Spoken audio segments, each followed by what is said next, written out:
மின நிகழ்ச்சியில் உங்களை சந்திப்பதில் மகிழ்ச்சி அடைகிறோம். இன்றைய மின நிகழ்ச்சியில் அதாவது ரிசாத்பதின் கட்சியிலே பாராளுமன்றத்திற்கு அதாவது வெத்திலை சின்னத்தில் போட்டியிட்டு பாராளுமன்றத்திலே பொதுபல சேனாவுக்கு எதிராக அரசு தரப்பிலிருந்து உரையாற்றி தற்பொழுது எதிர்கட்சியில் இணைந்திருக்கின்ற உனைஸ் ஃபாரூக் அவர்களை நாங்கள் அழைத்திருக்கின்றோம். மின்னலிலே இவர் உண்மையை உளறிவிடுவார் என்றதற்காக தயக்கத்தில் முக அட்டைகளிலும் சோசியல் மீடியாக்களிலும் இவருக்கு எதிரான பிரச்சாரங்களை முடுக்கிவிட்ட அமைச்சர் அவர்கள் இன்று உண்மையை உணர்ந்து கொள்வார். எங்கே இவர் சென்றால் அல்லது இவர் தனது கட்சியில் இருந்து தேர்தலில் போட்டியிட்டால் வன்னியிலே ஒரே ஒரு முஸ்லிம் பாராளுமன்ற உறுப்பினர்கள் தான் வருவது வழக்கம். போன முறை இருவர் வந்திருக்கிறார்கள். எனவே அடுத்த முறை முசலி நாளைக்கு வடக்கிலேயே அதிகூடிய முஸ்லிம்கள் வாக்குகளை கொண்ட ஒரே ஒரு பிரதேசமான முசலியின் மைந்தனாக இருக்கின்ற உனைஸ் ஃபாரூக் அவர்கள் அடுத்த முறை தேர்தலில் அரசுடன் இணைந்து போட்டியிட்டால் ரிஷாத்பதின் அவர்களின் வெற்றியும் கேள்விக்குறியாகிவிடும் என்பதை தெரிந்த விடயம். கடந்த முறை தேர்தலிலே ஐடிபி கேம்ப்ஸில் இருக்கின்ற அவர்களை விடுதலை செய்வதாக கூறி தமிழ் மக்களின் வாக்குகளை பெற்று பாராளுமன்றம் வந்த ரிஷாத்பதின் அவர்கள் இவருடைய வறட்சியை கண்டு ஆட்டம் கண்டது யாருக்கும் தெரிந்த விடயம். அதன் பின்பு இவர் இந்த கட்சியில் இருந்தால் பிரச்சனை இவருக்கும் அவருக்கும் இடையே பல முரண்பாடுகள் ஏற்பட்டன. நாங்கள் அதை பற்றி மின்னலிலே இதுவரை நாங்கள் பேசவில்லை. அப்படியான கட்சிக்குள் வருகின்ற பிரச்சனைகளை நாங்கள் வெளியே கொண்டு வருவது வழக்கம். ஆனால் அந்த பிரச்சனை நடந்து கொண்டிருக்கின்ற பொழுதே மின்னலில் இருமுறை உனைஸ் ஃபாரூக்கை நாங்கள் அழைத்திருந்தோம். ஆனால் முஸ்லிம் மக்களின் பிரச்சனையை மாத்திரம் பேசிக் கொண்டிருந்தோமே ஒழிய இந்த பிரச்சனையை பற்றி நாங்கள் பேசவில்லை. ஆனால் தற்பொழுது அவர் அந்த கட்சியை விட்டு பிரிந்து எதிர்கட்சி பொது வேட்பாளரான மைத்ரிபால சிறிசேன அவர்களை பலப்படுத்தும் சக்தியாக மாறியிருக்கிறார். அந்த வகையிலே ஏற்கனவே அவர் வந்ததற்கும் அந்த கட்சியில் இருந்த பிளவுகளை பற்றியும் நாங்கள் விழாவாரியாக ஆராய்வதற்கு நாங்கள் இருக்கின்றோம். வெள்ளம் வருவதற்கு முள் அணையை கட்டு என்பது போல் அமைச்சர் அவர்களின் ஊழியர்கள் மிகவும் காரசாரமாக இவருக்கு எதிரான பிரச்சாரங்களை அமைச்சரின் தயவில் இயங்குகின்ற முக அட்டைகளிலும் பிரச்சாரம் செய்து வந்தார்கள். அதை பற்றி இதுக்கு அடுத்ததாக நான் நினைக்கிறேன் மறைந்த தலைவர் முஸ்லிம் காங்கிரசின் ஸ்தாபகர் இன்றும் முஸ்லிம் மக்களுக்கு ஒரு மாற்று தலைமை இருக்குதா என்ற கேள்விக்குறிக்கு அதாவது இன்று எஸ்டபி பண்டார் நாயக்கா ஜெயவர்தனா DS சென்னாயக்கா செல்வநாயகம் போன்றவர்களுடன் ஒப்பிடக்கூடிய ஒரு தலைமையை கொண்ட அஸ்ட்ரப் அவர்கள் அதுமேல ஒரு சிங்கள அமைச்சர் அவர்கள் பேசுகின்ற பொழுது கூறினார், ரங்கா இன்றைய நிலைமையில் அஸ்ட்ரப் அவர்கள் இருந்திருந்தால் என்ன நடந்திருக்கும், இந்த அரசாங்கத்தை எப்படி அவர் ஆட்டியிருப்பார், நம்முள்ள பள்ளிவாசலில் ஒரு கல்லல்ல ஒரு மண்ணை கூட புடுங்கி இருக்க முடியுமா என்ற கேள்வியினை கேட்டு அவர் வியந்ததை கண்டேன். நேரடியாக கேட்டார். பள்ளிவாசலில் நோன்பு தினங்களில் பன்றிகள் வெட்டி விழுகின்ற பொழுது அஸ்ட்ரப் அவர்கள் இருந்திருந்தால் என்ன செய்திருப்பார். ஆனால் அந்த காலகட்டத்திலும் அவர் பல விமர்சனங்களை வைத்த முன்னாள் சவுத் ஈஸ்டர்ன் யூனிவர்சிட்டி அரபு கற்கலை நெறிகளுக்கான பீடாதிபதியும் தனது கருத்துக்களை யாருக்கும் தயக்காமல் கூறி வருகின்ற ஜலால்டீன் அவர்களையும் நாங்கள் அழைத்திருக்கின்றோம். என்றால் இன்று அதாவது அரசுக்குள் இருந்து கொண்டு பல விவாதங்களை முன்வைத்தவர்கள் இன்று அரசுடன் இருக்கிறோம் என்று கூறி வருகின்ற முஸ்லிம் அரசியல்வாதிகள் மத்தியில் புத்திஜீவிகள் என்ன கருத்தினை கொண்டிருக்கிறார்கள். முதலாவதாக நான் ஜலால்டீன் அவர்களிடம் சுருக்கமாக இன்றைய நிலைமையில் முஸ்லிம் தலைமைகளின் நிலைப்பாடு இன்று வரை நீங்கள் பார்த்தீர்கள், அரசில் இருப்பவர்கள் இங்கால மாறுகிறார்கள். முஸ்லிம்களை பிணைத்தப்படுத்த ஒரு ஆள் மாறி இருக்கின்றார் உனைஸ் ஃபாரூக் அவர்கள். ஆனால் மற்றவர்கள் எல்லாம் இன்னும் அரசுடன் இருக்கின்ற பொழுது பொதுபல சேனா என்ற ஆதரவினை அரசுக்கு தெரிவித்திருக்கிறது. அதாவது மைத்ரிபால சிறிசேன அவர்களை தாக்குவதன் ஊடாக யாரை அவர்கள் தெரிவு செய்ய முற்படுகிறார்கள் என்று நீங்கள் நினைக்கிறீர்கள்? நன்றி ரங்கா அவர்களே, இந்த நிகழ்ச்சியில் கலந்து கொள்ள வாய்ப்பளித்தமைக்கு. அஸ்ஸலாமு அலைக்கும். பாராளுமன்ற உறுப்பினர் அவர்களே, உண்மையில் உனைஸ் ஃபாரூக் அவர்கள் முஸ்லிம் சமூகத்துக்கு இன்று ஒரு முன்மாதிரியாக நீங்கள் திகழ்ந்திருக்கின்றீர்கள். இன்று உலக அரங்கில் மாத்திரமல்ல, இலங்கை அரங்கில் மாத்திரமல்ல, உலக அரங்கிலும் இலங்கையை பற்றிய அரசியல் விமர்சனங்களுக்கு ஹெல உரிமையை ஒரு களம் அமைத்துக் கொடுத்திருக்கின்றது. மிக தைரியமாக மிக துணிச்சலுடன் ஃபைல்கள் அது இது என்ற எந்த பயப்பாடும் இல்லாமல் தூக்கி எறிந்துவிட்டு வந்த அந்த ஹெல உரிமையை கட்சி அவர்களுக்கு இஸ்லாமியர்களை பொறுத்தவரையில் ஒரு மாற்று கருத்துக்களை அல்லது விமர்சரியான கருத்துக்களை கொண்டிருந்தாலும் கூட அவர்களுடைய துணிச்சலை ஒரு அரசியல் விமர்சகனாக நான் அவர்களை பாராட்டுகின்றேன். அதே போல பலரும் இன்று துணிச்சலுடன் மைத்ரிபால சிறிசேனாவை தொடர்ந்து வந்து கொண்டிருக்கின்றார்கள். முஸ்லீம்களை பொறுத்தவரையில் இந்த மாற்றங்கள் முஸ்லீம் உலகத்திலே முஸ்லீம் சமூகத்துக்குள்ளே பல்வேறு சந்தோஷங்களை ஏற்படுத்தி இருப்பதை என்னால் அவதானிக்கக்கூடிய இருக்கின்றது. குறிப்பாக பல்கலைக்கழக புத்திஜீவிகள் மத்தியிலும் அரசியல் விமர்சகர்கள் மத்தியிலும் முஸ்லிம் சமூகத்தை அக்கறையுடன் நோக்குகின்ற முஸ்லிம்கள் மத்தியிலும் இந்த அரசியல் மாற்றங்கள் மிகுந்த பலத்த வரவேற்பை பெற்றிருக்கின்றன.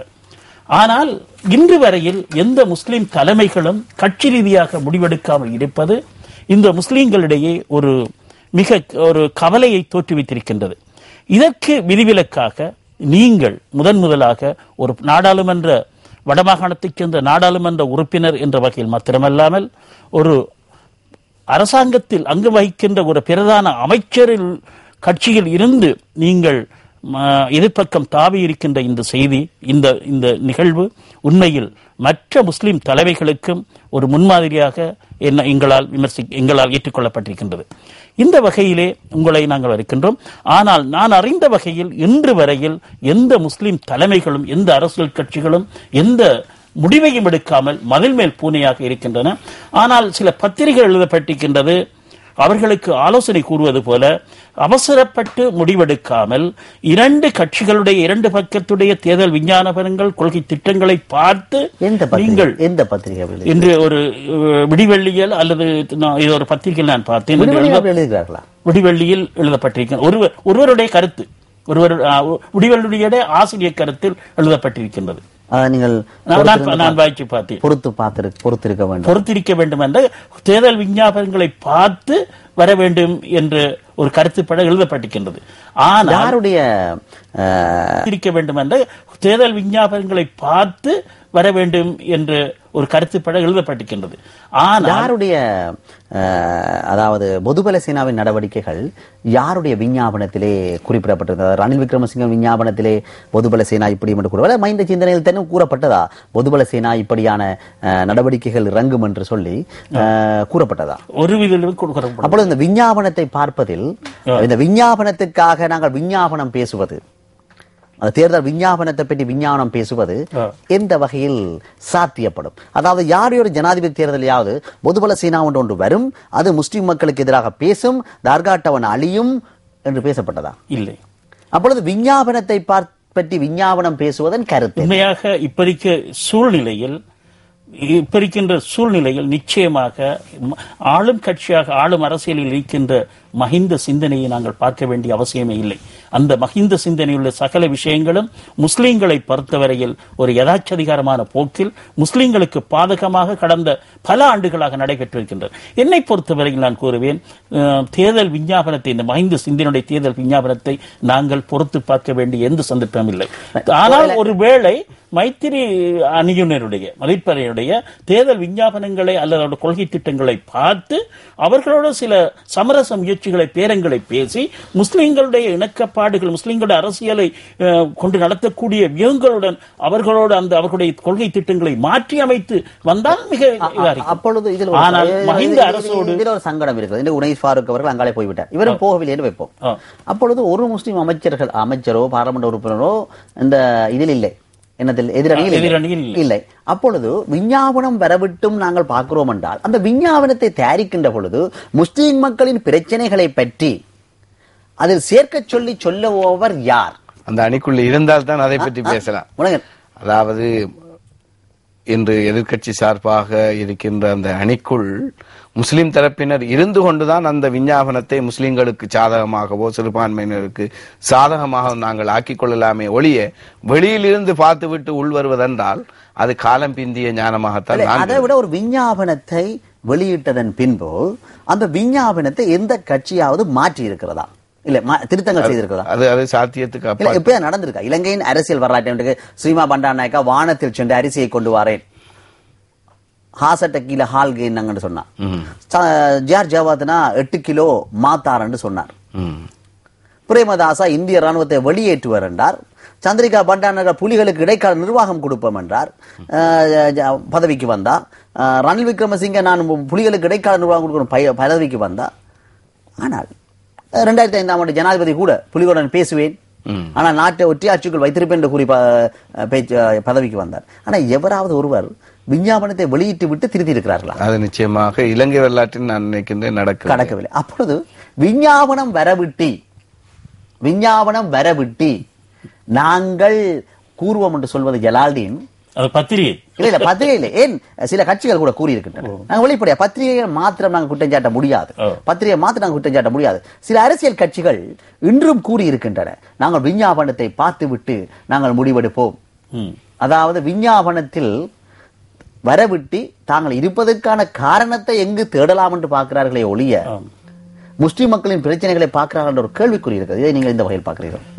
அதே கேள்வி உங்களிடம் நான் கேட்கிறேன். உண்மையாக இப்ப இருக்கின்ற அரசியல் தலைமைகள் இதில் எந்த விதமான ஒரு சலனமும் இல்லாமல், எந்த விதமான சந்தேகம் இல்லாமல் நிச்சயமாக ஒரு மாற்று அணியை தெரிவு செய்ய வேண்டிய மிக அவசியமான காலகட்டத்தில் இருக்கிறார்கள் என்பதை குறிப்பாக பல்கலைக்கழக புத்திஜீவிகள் எல்லோருமே ஏற்றுக்கொண்டிருக்கின்றார்கள்.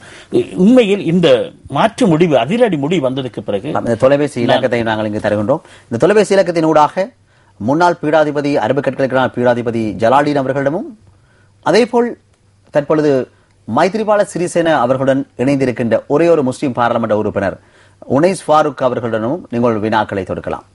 உங்களிடம் பேசுவதற்கு ஒரு மணித்தியாலங்கள் காணாது என்று சொன்னால் பல விடயங்கள் பேச நீங்க 2 மின்ன நிகழ்ச்சியில் கலந்திருக்க பல விடயங்கள் பேசியிருக்கின்றன. உங்களுக்கு கூடாகத்தான் எங்களுக்கு செய்திகள் வருகின்றன. நாமல் ராஜபக்ச கூட பொது எதிரணியில் மைத்ரிபாலுடன் இணைந்து விடுவார் என்ற செய்திகள் வந்து கொண்டிருக்கின்றன. அதை பற்றி உங்களிடம் வினாவலாம் இருக்கின்ற உண்மையில் நாமல் ராஜபக்ச அவர்கள் கூட மைத்ரிபால சிறிசேனவை ஆதரிக்கப் போகிறார் என்ற ஒரு செய்தி உங்களுக்கூடாக வந்திருக்கிறது என்று சொன்னால், ரிஷாட் பதின் அவர்களின் ஆதரவாளர்கள் அல்லது அவருடைய தொழிலாளர்கள் நீங்கள் நாமல் ராஜபக்சவின் ஆள், அவர் சொல்லுபடி செய்பவர் என்ற கருத்தினைத்தான் பிரச்சாரமாக எடுத்து வருகிறார்கள். இப்பொழுது நீங்கள் அந்த எதிரணியில் போய் சேர்ந்து விட்டீர்கள். அப்பொழுது நாமல் ராஜபக்ச தனது அப்பாவை தோற்கடிப்பதற்காக உங்களே அந்த அணியில் சேர்த்திருக்கிறாரா? சிரிப்பதற்கு முடியும் இல்லை உனைஸ் ஃபாரூக் அவர்களே, உங்களுக்கு தெரிந்திருக்கும் முக அட்டைகளிலே ரிஷாட் பதினின் தொழிலாளிகள் எப்படி பிரச்சாரத்தை செய்தார்கள் என்று உங்களுக்கு தெரியும். அப்பொழுது எனக்கு ஒரு சந்தேகம் வந்தது, உண்மையில் நாமல் ராஜபக்சவும் மைத்ரிபாலவை ஆதரித்து விட்டாரா? நீங்கள் நாமல் ராஜபக்ச வலவுகதியாக இருந்தால், அதாவது பசில் ராஜபக்சவின் செல்ல பிள்ளை என்று கூட கூறப்படுகின்றது ரிஷாட் பதின் அவர்களை. அந்த செல்ல பிள்ளை இன்னும் அதுக்குள்ளே இருக்கிறது. ஆனால் நாமல் ராஜபக்ச நண்பன் போய்விட்டார் அங்காளே உனைஸ் ஃபாரூக். அப்பொழுது நாமல் ராஜபக்சவும் மைத்ரிபாலவை அப்பாவை எதிர்த்து மைத்ரிபாலவை ஆதரிக்கிறாரா? நிச்சயமாக ரங்கா, இந்த கேள்வி நான் நினைக்கின்றேன், அதாவது இன்று ஊடகங்களில் எனக்கு எதிராக பூசப்படுகின்ற சேறுகளை பார்க்கும் பொழுது நிச்சயமாக அரசியல் ஆய்வாளன் ஒருவன் இந்த கருத்தை தான் நிச்சயமாக கூறுவான். அந்த வகையில் உங்களது கருத்தை ஆதரித்தவனாக முதலாவது ரங்கா, நான் சக்தி நேயர்களுக்கு எனது அன்பார்ந்த சலாத்தை கூறிக்கொள்வதோடு அஸ்ஸலாமு அலைக்கும் வரஹ்மத்துல்லாஹி வபரகாத்துஹு, வணக்கம் ஐபோவன். இன்று நாங்கள் யோசிக்க வேண்டும், ஒரு கட்சி ஏன் உருவாக்கப்படுகின்றது என்று. ஒரு அரசியல் கட்சி ஏன் உருவாக்கப்படுகின்றது? அரசியல் கட்சியின் உருவாக்கம் அந்த பிரதேசத்தின் அல்லது அந்த கட்சியின் ஆளுகைக்கு உட்பட்ட பிரதேசத்தில் வசிக்கின்ற மக்களின் அபிலாஷைகள், எண்ணங்கள், தேவைகள் இவைகளை பூர்த்தி செய்வதற்குத்தான் ஒரு கட்சி உருவாக்கப்படுகின்றது. இந்த கட்சியை உபாயமாக வைத்துத்தான் அங்குள்ள அரசியல் தலைமையோ அரசியல்வாதிகளோ காய் நகர்த்துகளை செய்ய வேண்டும். ஆனால் இன்று அது முற்றிலும் மாறுபட்டதாக தங்களது சுய லாபங்களுக்காகவும் தங்களது இருக்கைகளை தக்க வைத்துக் கொள்வதற்காகவும் சுகபோகங்களை அதிகரித்துக் கொள்வதற்காகவும் அந்த கட்சிகள் மாற்றப்பட்டிருக்கின்றதை பார்க்கும் பொழுது மிகவும் கவலையாக இருக்கின்றது. இன்று நான் இன்று இந்த நாட்டின் எதிர்க்கட்சி சார்பாக போட்டியிடுகின்ற கூட்டணி வேட்பாளர் மைத்ரிபால சேனா அவர்களை ஆதரிப்பதற்காக நான் இன்று முன் வந்திருக்கின்றேன். எனவே இதை சிலர் எனது அரசியல் தற்கொலையாக கூட வர்ணிப்பதை பார்க்கக்கூடியதாக இருக்கின்றது. ஆனால் ஒன்று நீங்கள் இதை ஒரு தற்கொலையா பார்க்கிறீர்களா? ஒரு புத்திஜீவி என்ற வகையிலே, முன்னாள் பீடாதிபதி என்ற வகையில் இவர் செய்திருக்கிற ஒரு தற்கொலையா? அன்பின்றங்கா, உண்மையில் நான் இந்த நிகழ்ச்சி சம்பவங்கள் நடந்த பொழுது இலங்கை கிழக்கு மாகாணத்தில் பல்வேறு அமைப்புடன் தொடர்புகளை வைத்திருந்தேன். ஒவ்வொருவருடைய மனதிலும் முகத்திலும் மறுமலர்ச்சியும் ஒரு சந்தோஷமும் குடிகொண்டிருக்கின்றது. அவர்கள் இன்று முடிவெடுத்து விட்டார்கள். அவர்கள் கட்சியையோ கட்சி தலைமைகளை பற்றியோ எந்த கவலையும் படப்போவதில்லை. அவர்கள் உள்ளூர மனமாற்றத்தை, எதிரணியை ஆதரிக்க வேண்டும் என்ற மிக தீர்க்கமான முடிவோடு இருக்கின்றார்கள். அப்படிப்பட்ட மக்கள் உனைஸ்பாருக்கு போன்ற பாராளுமன்ற உறுப்பினருக்கு தற்கொலையை செய்ய விடுவார்களா? அவரை இன்னும் பல லட்சம் வாக்குகளால் வெல்ல வைப்பார்கள். அவரை ஒரு உதாரண புருஷராக கொள்வார்கள் என்பதை என்னுடைய கருத்து. சரி, நான் ஒன்றை சொல்ல வேண்டும் என்னவென்றால், ஒரு தொலைபேசி அதை முனைத்து. ஹலோ, வணக்கம். ஹலோ, வணக்கம். எங்கிருந்து பேசுகிறீர்கள்? மருதமனையிலிருந்து. உங்களோட பேர் என்ன? ஹலோ ஹலோ ஹலோ, உங்களோட பேர் என்ன? கலைதாசன் ஹக்கீம், மருதமனை. சொல்லுங்க, உங்களோட கேள்வியை குயிக்கா கேளுங்க, நேரம் போகிறது. ஹலோ. அவருடைய தொலைபேசி உண்மையில் அதாவது பள்ளிவாசலில், அதாவது உடைக்கப்பட்ட பள்ளிவாசல்களை பாதுகாக்க முடியாத முஸ்லிம் தலைமைகள் எதிர்காலத்தில் எங்கள் உரிமைகளை பெற்றுத் தருவார்கள் என்பதில் எங்களுக்கு நம்பிக்கை இல்லாமல் போய்விட்டது. இதை பற்றி நீங்கள் என்ன நினைக்கின்றீர்கள்? நன்றி நன்றி. நன்றி. ஒன்றை சொல்ல வேண்டும். கட்சிகள் என்று தங்களது சுகபோகங்களையும் தங்களையும் அபிவிருத்திக் கொள்ள பார்க்கிற மக்களின் நலன்கள் ஏன் அப்படி கூறுவீர்கள்? ஏனென்றால் கட்சிகள் மக்களுக்காகத்தான் கட்சி ஒழிய கட்சிகளுக்காக மக்கள் அல்ல, ஆட்சிக்காக மக்களை ஒழிய மக்களுக்காக ஆட்சி அல்ல. உங்களுடைய கருத்து மாறி இருக்கிறது. உங்களுடைய கருத்து மாறி என்னவென்றால், ஆட்சிக்காகத்தான் மக்கள் இருக்கிறார்கள் என்று கூறுகிறீர்கள். மக்களுக்காகத்தான் ஆட்சி, மக்களுக்காகத்தான் ஆட்சி. ஆனா கட்சிகள் மக்களுக்காகத்தான் கட்சியை ஒழிய கட்சிக்காக மக்கள் அல்ல. கட்சிக்காக மக்களும் அல்ல, அதே போன்ற ஆட்சியாளர்களுக்காக கட்சியும் அல்ல. இதில் நாங்கள் ஒன்றை புரிந்து கொள்ள வேண்டும். இன்று நாங்கள் முஸ்லிம் கட்சிகளை மாத்திரம் எடுத்து பார்த்தால், இன்று இலங்கையில் வாழ்கின்ற முஸ்லிம்களை நாங்கள் எடுத்து லா இலாஹ இல்லல்லாஹ் முஹம்மது ரசூலுல்லாஹ் என்ற கலிமா சொன்ன அவர் பள்ளிவாசலுக்கு போகாத ஒரு முஸ்லீமாகவும் இருக்கட்டும், யாராவது ஒருவரை நாங்கள் சுயாதீனமாக எடுத்து நீங்கள் எந்த கட்சிக்கு ஆதரிப்பீர்கள் என்று கேட்டால், உண்மையாக அவர் கலிமா சொன்ன முஸ்லீம் என்றால் உள்ளத்தை தொட்டு சொல்லட்டும். எதிரணியில் இருக்கின்றவர், இன்று ஆளுங்கட்சியோடு ஒட்டிக்கொண்டு இருக்கிறவர்கள் கூட ஒரு அறைக்குள் எடுத்து நாங்கள் கேட்போம், நீங்கள் உண்மையாக நீங்கள் சொன்ன கலிமா உண்மை என்றால் நீங்கள் ஆளுங்கட்சியை ஆதரிக்கின்றீர்களா என்று கேட்போம். நிச்சயமாக உள்ளத்தால் அவரது பதில், நாங்கள் இந்த அரசாங்கத்தை ஆதரிக்க மாட்டோம் என்றுதான் வறுமை ஒழிய அரசாங்கத்தை ஆதரிக்கிறோம் என்று வரார்.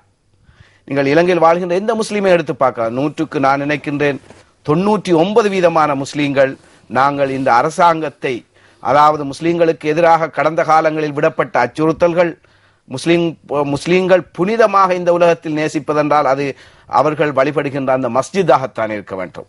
முஸ்லீம்கள் புனிதமாக நேசிப்பது. எனவே அந்த மஸ்ஜிதுகளுக்கு விடுக்கப்பட்ட அச்சுறுத்தல்களுக்கு சரியான ஒரு முஸ்லீமாக இருந்தால், அதற்கு நாங்கள் இஸ்லாத்தில் சொல்லப்படுகின்றது, ஒரு அநியாயம் நடக்கும் பொழுது, முஸ்லீம்களுக்கு துரோகம் நடக்கும் பொழுது, அதில் குறைந்தபட்சம் ஈமானின் மிக குறைந்த தரம்தான் உள்ளத்தால் அதனை எதிர்ப்பது. நாங்கள் பள்ளிவாசல்கள் தாக்கப்படும் பொழுது, முஸ்லீம் பெண்கள் பர்தா அணிந்து செல்லும் பொழுது, பர்தா அணியக்கூடாது என்று சொல்லப்படும் பொழுது, ஹலாலான உணவுகளை உண்ணும் பொழுது, அதற்கு எதிரான நடவடிக்கைகள் முன்னெடுக்கும் பொழுது நாங்கள் உள்ளத்தால் வருத்தோம். முடியுமானவர்கள் அதனை மீடியாக்களிலும் பத்திரிகைகளிலும் அல்லது கூட்டங்களிலும் அவள் வாயால் எதிர்த்து பேசினார்கள். நாங்கள் பாராளுமன்றத்தில் அதற்கு எதிராக குரல் கொடுத்தோம். முஸ்லிம் பாராளுமன்ற உறுப்பினர்கள், அமைச்சர்கள் அதற்கு எதிராக கதைத்தார்கள். இது ஈமானின் 2வது தரம். இன்று நாங்கள் செயலால் தடுக்க வேண்டிய கட்டம் வந்திருக்கின்றது. நாங்கள் ஆரம்பத்தில் அரசாங்கத்துக்குள் இருக்கும் பொழுது, நாங்கள் பள்ளிவாசலுக்கு தொழம் போகும் பொழுது, பள்ளி ட்ரஸ்டி அதே போன்று பள்ளிவாசலுக்கு வருகின்ற சாதாரண முஸ்லீம்கள் எங்களிடம் கேட்டார்கள், உங்களுக்கு வெக்கம் இல்லையா இன்னும் அரசாங்கத்தோடு ஒட்டி கொண்டிருக்கின்றீர்கள் என்று. ஆனால் அதுவல்ல தருணம், இதுதான் அந்த தருணம். நாங்கள் மலையில் தலையை உடைப்பது புத்திசாலித்தனம் அல்ல. ஆனால் இன்று மலை கரைந்திருக்கின்றது, மலை ஆட்டம் கண்டிருக்கின்றது. இந்த நேரத்தில் நாங்கள் எதிரணியோடு சேர்ந்து அந்த மலையை அசைக்க வேண்டிய சந்தர்ப்பம். அல்லாஹ் மறுமை நாளில் நிச்சயமாக இதை கேள்வி கணக்கில் ஒவ்வொரு முஸ்லீமிடம் கேட்பான். இந்த அரசியல்வாதிகளிடமும் நான் உட்பட அத்தனை பேரிடமும், உங்களுக்கு இந்த ஆட்சியை கவிழ்க்கக்கூடிய அல்லது எதிர்காலத்தில் முஸ்லீம்கள் இந்த நாட்டின் சிட்டிசன் என்ற வகையில், இந்த நாட்டின் பிரஜைகள் என்ற வகையில் சிறுபான்மை மக்கள் வாழ வைப்பதற்கு உங்களுக்கு ஒரு சந்தர்ப்பம் வந்தது, இந்த சந்தர்ப்பத்தை பயன்படுத்தினீர்களா என்ற கேள்விக்கு நாங்கள் பதில் சொல்ல வேண்டியவர்களாக இருக்கின்றோம். அன்று மையங்கனை பள்ளிவாசலுக்குள் பன்றி இறைச்சி வீசப்பட்ட சந்தர்ப்பத்தில், நோன்பு தினத்தில் நான் பாராளுமன்றத்தில் பதிலுடைய நாள் நான் நோன்பு நோற்றவனாக பிரார்த்தனை செய்தேன். விடுதலை புலிகள் அங்கு வடக்கிலும் கிழக்கிலும் பள்ளிவாசல்களை அழித்ததன் காரணமாக முஸ்லிம்களின் பிரார்த்தனையால் அல்லாஹ் அவர்களை அழித்தான். இதே போன்று இன்று பள்ளிவாசலில் ஆளும் தரப்பினரின் சிபார்சின் மூலம் சிபார்சு பின்னுக்கு இருந்து கை வைக்கப்பட்டிருக்கின்றது. எனவே அல்லாஹு தாலாவை இந்த நோன்பு நாளில் நான் பாராளுமன்றத்தில் இருந்து பிரார்த்திக்கின்றேன், இந்த முடிவை நீ அவர்களுக்கும் ஏற்படுத்துவாயாக. நான் நினைக்கின்றேன் எனது பிரார்த்தனையின் பிரதிபலனுடைய நாளாக நான் இதனை பார்க்கின்றேன். அந்த பிரார்த்தனையின் பிரதிபலன். அதே போன்று பாராளுமன்றத்தில் அல் குர்ஆன் வசனங்கள் திரிவுபடுத்தப்பட்டு ஒரு கேபினெட் அந்தஸ்துள்ள அமைச்சர் பேசினார். பாராளுமன்ற வரலாற்றில் நான் நினைக்கின்றேன் ஆளுங்கட்சிக்குள் இருந்து கொண்டு ஒரு கேபினெட் அமைச்சருக்கு எதிர்த்து பேசி அவர் பேசிய பேச்சை பாராளுமன்ற ஹன்சாடில் இருந்து நீக்குவதற்கு சபாநாயகருக்கு வினா தொடுத்தேன், வேண்டுகோள் விடுத்தேன். அல் குர்ஆனை பற்றி பேசுவதென்றால் அதற்கு சில தகமைகள் இருக்கின்றது. அரபு மொழி தெரிந்திருக்க வேண்டும், குர்ஆனை படித்திருக்க வேண்டும், இஸ்லாமிய ஷரியா தொடர்பான விளக்கம் தெரிய வேண்டும். இவர்தான் குர்ஆனுக்கு விளக்கம் சொல்ல ஒழிய இவரால் முடியாது. எனவே இதற்கு பிறகு இவ்வாறானவர்கள் பாராளுமன்றத்தில் குர்ஆனுக்கு விளக்கம் சொல்லக்கூடாது என்பதை பாராளுமன்றத்தில் நிரூபித்து காட்டியவன் நான். எனவே அவ்வாறு காலத்துக்கு காலம் ஆளும் கட்சிக்குள் இருந்து கொண்டு முஸ்லிம்களுக்கு எதிரான நடவடிக்கைகள் வரும் பொழுதெல்லாம் பாராளுமன்றத்துக்கு உள்ளும் குரல் கொடுத்திருக்கின்றேன், வெளியிலும் குரல் கொடுத்திருக்கின்றேன். யுகே நாட்டுக்கு, லண்டன் நாட்டுக்கு நாங்கள் இளம் பாராளுமன்ற உறுப்பினர்கள் சென்ற பொழுது அங்கு நாங்கள் இங்குள்ள முஸ்லிம்களின் நிலைப்பாடு தொடர்பாக விவாதிக்கும் பொழுது எந்தவித அச்சமும் இல்லாமல் நாங்கள் அங்கு முன்வைத்தோம். இங்கு முஸ்லிம்களுக்கு என்ன நடக்கின்றது, அரசாங்கத்துக்கு சார்பான விடயங்களை சார்பாக சொன்னோம். அரசாங்கத்தில் நடக்கின்ற பிழையை நாங்கள் பிழையாக சுட்டிக்காட்டினோம். அதனை ஒரு அறிக்கையாக நாங்கள் சென்ற அத்தனை பாராளுமன்ற உறுப்பினர்களும் ஜனாதிபதிக்கும் எதிர்க்கட்சி தலைவருக்கும் ஏனைய கட்சியின் தலைமைத்துவங்களுக்கும் நாங்கள் அதனை கொடுத்தோம். எனவே எனது சக்திக்கு உட்பட்ட வகையில் இவ்வாறான செயல்களுக்கு நாங்கள் எதிராக கடந்த காலத்தில் நடந்திருக்கின்றோம். எனவே நான் இதனை ஒரு சந்தர்ப்பமாக கருதுகின்றேன். அல்லாஹு தாலா எங்களை சோதிப்பதற்காக இந்த சந்தர்ப்பத்தை. வணக்கம். எனவே அல்லாஹு தாலா எங்களுக்கு முஸ்லிம் அரசியல்வாதிகளுக்கு ஒரு சந்தர்ப்பத்தை தந்திருக்கிறார். எதிர்காலத்தை இந்த விடயத்திலிருந்து நீங்கள் உண்மையில் நாமல் ராஜபக்ஷவின் உதவியின் ஊடாக ஒரு பிரதி அமைச்சர் எடுப்பதற்காக நீங்கள் இருக்கிறீர்கள் என்றுதான் பேச. நீங்கள் எதிர்கட்சிக்கு போவென்று எந்த ஒருவரும் கூறவில்லை, முக அட்டைகளிலே கூறப்பட்டது. எனவே நாமல் ராஜபக்ஷ அவர்கள் அதாவது உங்களோட நெருங்கிய நட்பை கொண்டிருக்கிறார் என்று கூறப்பட்டது. அப்பொழுது இப்ப நான் கூட கேட்கிறேன், அப்பொழுது மைத்ரி சிறிசேன அவர்கள் வருவதை நாமல் ராஜபக்ஷ வரவேற்கிறாரா? எப்பொழுது அவர் கட்சிதாக இருக்கிறார் நாமல் ராஜபக்ஷ அவர்கள்? நிச்சயமாக ரங்கா ஒன்றை சொல்ல வேண்டும். நாமல் ராஜபக்ஷ உண்மையில் எனது நண்பர். நாங்கள் மச்சான் என்று கதைக்கக்கூடிய அளவு எங்களுக்கு நட்பு இருக்கின்றது. நண்பர் என்பதற்காக நாங்கள் அவர்களது கொள்கையை ஏற்றுக்கொண்டு இருக்கின்றோம் என்பதல்ல. அவர் நண்பராக இருக்கலாம், அது அந்த அளவுக்கு. எதிர்கட்சியில் இருக்கும் பொழுதும் நாங்கள் நட்பு கொண்டாடலாம். ஆனால் அது கொள்கைக்கு எந்த நேரத்திலும் ஒத்து வராது. ஆனால் அதாவது பிரதேச அரசியலை எடுத்துக்கொண்டால் ரங்கா, எங்களது வன்னி மாவட்ட பிரதேச அரசியலில் அல்லது எமது கட்சி அரசியலில் நான் இதுவரை காலமும், அதாவது அல் குர்ஆனில் சொல்லப்படுகிறது ரங்கா, நான் வருகின்ற விஷயம், அல் குர்ஆனில் சொல்லப்படுகின்றது வயலுல்லி குல்லி ஹுமசத்தில் லுமசா என்ற அந்த அல் குர்ஆன் வசனம் இறக்கப்பட்டது ஒரு மோமின் இன்னொருடைய மோமினுடைய விடயங்களை பற்றி பேசுவது, பிழையாக பேசுவதற்கு, அதாவது புறம் பேசுபவர்களுக்கு வயல் என்ற நரகமே உருவாக்கப்பட்டிருக்கிறது. இறந்த பிறகு அவர்கள் அந்த நரகத்தில் தான் போடப்படுவார்கள். அதே போன்று தனது சொந்த உடன் பிறந்த சகோதரன் இறந்த பிறகு அவனுடைய மாமிசத்தை தின்கின்றதற்கு சமன் ஒருத்தனுடைய குறையை பேசுவது. எனவே இதற்காகத்தான் நான் கடந்த காலங்களில் 2-3 மாதங்களுக்கு முன்னர் நான் கட்சியிலிருந்து ஓரமாக ஒதுங்கி இருக்கின்றேன், எனது கட்சியிலிருந்து. எனவே அந்த நேரத்தில் எல்லாம் எனக்கு எதிராக சேறு பூசப்பட்டுக் கொண்டிருந்தது. உங்களுக்கு தெரியும், ஸ்ரீலங்கா முஸ்லிம்ஸ் என்ற ஒரு இணையதளமும் அதே போன்று மக்கள் விசனம், இது ரெண்டும் நிச்சயமாக எமது கட்சியினுடைய ஒரு இணையதளமாக நான் பார்க்கின்றேன். அகில இலங்கை மக்கள் காங்கிரஸ் கட்சியின் உதவியில் அதன் சிபார்சில் நடக்கின்ற, அதில் உள்ளவர்கள் செய்கின்ற ஒரு இணையதளமாக கட்சியில் இருந்தபடியா உங்களுக்கு தெரியும், அந்த கட்சியில் யார் யார் இணையம் நடத்துறான்னு தெரியும். வெளியில வந்தபடியால், அதாவது எப்படி கட்சியிலிருந்து வெளியில வந்தவுடன் உங்களுக்கு தெரியும் மைத்திரிபால சிறிசேன வந்தவுடன் எப்படி எசிலப்பிக்குள் நடந்த விடயம் வெளியில வந்ததோ அதே போல் நீங்கள் இன்று வந்தபடியால் உங்களுக்கு தெரியும் கட்சிக்குள் இந்த இணையதளங்களில் இடப்படுகின்ற செய்திகளை பார்த்தால் நிச்சயமாக ஈமான் கொண்ட ஒரு முஸ்லீம் இந்த செயலை நிச்சயமா செய்ய மாட்டார்.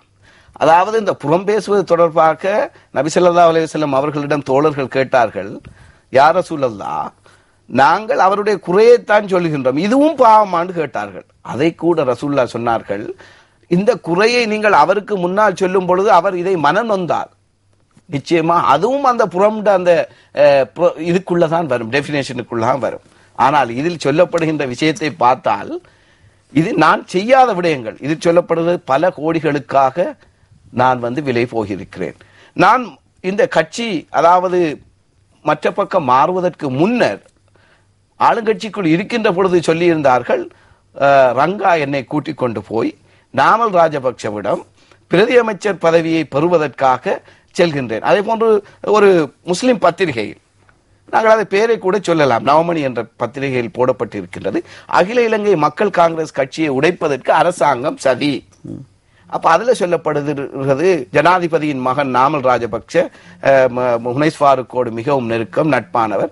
எனவே அவர் ஹுனைஸ் ஃபாரூக்கை பயன்படுத்தி அகில இலங்கை மக்கள் காங்கிரஸை துண்டு துண்டாக உடைப்பதற்கு அவருக்கு விலை கொடுக்கப்படாத அல்லது சொல்லப்படாத பிரதி அமைச்சர் பதவியை ஆசை காட்டி இவரை பயன்படுத்துகிறார் என்று ஒரு செய்தியை போட்டார்கள். இவர்கள் நான் கட்சியில் இருந்து ஒதுங்கி நான் சுயாதீனமாக செயற்படும் பொழுது நினைத்தார்கள் நான் ஆளுங்கட்சியில் பிரதி அமைச்சர் பதவியை எடுத்து விடுவேன் என்று அதை தடுப்பதற்கு ஒரு சதி. இவர்களுக்கு தெரியவில்லை. நீங்கள் ஏற்கனவே தர்கா டவுன் நடந்த சம்பவத்தின் பின்பு பார்லமெண்டத்தில் நீங்கள் ஆற்றிய உரைகளில் எனக்கு ஞாபகம் இருக்கிறது, பார்லமெண்ட் கேண்டீனிலே பேசுகின்ற பொழுது நீங்க கூறினீங்கள் ஒரு வசனம் ஒன்று, ரங்கா, இந்த அரசாங்கத்தில் நாங்கள் ஒட்டியிருப்போம் என்றால் என் மனைவி எனக்கு வாக்களிப்பாவோ தெரியாது என்ற வார்த்தையை நீங்கள் பயன்படுத்த. அந்த முஸ்லிம் காங்கிரசின் உறுப்பினர்கள் கூட இருந்தார்கள். அந்த இடத்தில் நீங்க கூறினீர்கள், தர்கா டவுன் நடந்த பின்பு கூறினீர்கள், ரங்கா, இந்த அரசாங்கத்தில் நான் தொடர்ந்து இருப்பது என் மனைவி எனக்கு வாக்களிப்பாவோ தெரியாது என்ற கருத்தை நீங்க முன்வைத்தீர்கள். ஆனால் இவர்கள் நீங்கள் அந்த அரசில் இருந்து ஒதுங்கி இருந்ததை நீங்கள் பிரதி அமைச்சருக்கு ஒதுங்கி இருக்கிறீர்கள் என்ற கருத்தை முன்வைத்தார்கள். அதை கருத்தை முன்வைத்தது மாத்திரமல்லாமல் ஒரே நேரத்தில் இரவோடு இரவாக மன்னார், வவுனியா, முல்லைத்தீவு 3 மாவட்டங்களிலும் எனக்கு மிகவும் நெருக்கமானவர்களுடைய வீடுகளுக்கு துண்டு பிரசுரம் போட்டார்கள், பசார்களுக்கு துண்டு பிரசுரம் போட்டார்கள். அந்த துண்டு பிரசுரத்தில் அவர்கள் தற்பொழுது செய்தி ஒன்று வந்திருக்கிறது, மன்னார் மாவட்டத்திலே மின்சாரம் துண்டிக்கப்பட்டிருக்கிறது. மன்னார் மாவட்டத்திலே மின்சாரம் துண்டிக்கப்பட்டிருக்கிறது. ஆம், நீங்கள் இது என்றொரு சகஜமான விடயம் ஒன்று சட்டன நடக்கின்ற பொழுது நிச்சயமாக நான் உண்மையில் இதை அனுமானித்து வருவதற்கு முன்னர் மன்னார் சீஃப் இன்ஜினியரிடம் தொடர்பு கொண்டு நான் மின்னல் நிகழ்ச்சிக்கு போகின்றேன், சில வேளை மின்சாரம் தடைப்படும் மன்னார் மாவட்டத்தில், நீங்கள் பார்த்துக் கொள்ளுங்கள் என்று சொல்லிவிட்டு வந்தேன். எனக்கு தெரியும் நிச்சயமாக. ஆனால் ரங்கா, எந்த மின்சாரத்தை தொண்டித்தாலும் அல்லாஹ்வுடைய மின்சாரம் ஒன்று இருக்கின்றது, அதற்கு நிச்சயமாக இவர்கள் அத்தனை பேரும் பதில் சொல்ல வேண்டும். ஏன் தயங்குகிறார்கள்? ஏன் தயங்குகிறீர்கள்? வாருங்கள் ரிஷாத் பதில் அவர்களே, வாருங்கள், வந்து அவருடன் தர்க்கப்படுங்கள். இன்று ஒரு விடயத்தை கேட்க வேண்டும். உங்களுடைய முஸ்லிம் அதாவது என்ன கட்சி ரிஷாத் பதில் கட்சி? அகில இலங்கை மக்கள் அகில இலங்கை அடிக்கடி ஒரு பேர் மாத்துவார், அதுல எந்த கட்சியின் பேர் வச்சுக்கான்னு தெரியாது. அகில இலங்கை மக்கள் காங்கிரஸில் ஒரு பாராளுமன்ற உறுப்பினர் கிராஸ் பண்ணினோன்னு நான் கூட கேட்கிற கேள்விகள் சரியா? ஏன் உடனடியாக ஒரு முஸ்லிம் உறுப்பினரை பாராளுமன்றத்திலிருந்து ரிசைன் பண்ண வைத்து அமீர் அலிக்கு அந்த பட்டியலை கொடுக்க வலிக்கிறது? ஏன் உங்கள் கட்சியை அரசு மீண்டும் மீண்டும் பலப்படுத்த நிற்கிறது? இன்று முஸ்லிம் காங்கிரஸ் 8 பாராளுமன்ற உறுப்பினர்கள் இருக்கின்ற ஒரு கட்சியை அதை வெளியில போன்று சொல்கிற அதே நேரம் உங்களுடைய கட்சிக்கு மாத்திரம் அரசின் ஆதரவு எதற்கு? ஏன் அரசு உங்களை பலப்படுத்துகிறது? உங்களில் இருக்கின்ற அபார நம்பிக்கை என்ன? ஏன் உங்கள் மேல் நம்பிக்கை இருக்கிறது?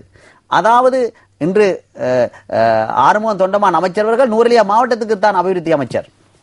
அதே மாதிரி எல்லா இடம் ஒரு மாவட்டத்துக்கு தான் ஒரு அபிவிருத்தி அமைச்சரை போடுகிறார்கள். ஆனால் இன்று 3 மாவட்டங்களுக்கு அமைச்சராக, அதாவது அபிவிருத்திக்குள்ள அமைச்சராக இருக்கிற ஒரே ஒரு மாவட்டம் எங்கே இருக்கிறது? வன்னி மாவட்டம். அதாவது வவுனியா, மன்னார் மாவட்டம், வவுனியா மாவட்டம், முல்லைத்தீவு மாவட்டம் 3க்கும் அமைச்சராக இருக்கிறது நீங்கள் தான் இருக்கிறீர்கள். ஆனால் மற்ற எல்லா இடமும் 3 கூறுகளாக பிரிக்கப்பட்ட 3 மாடு.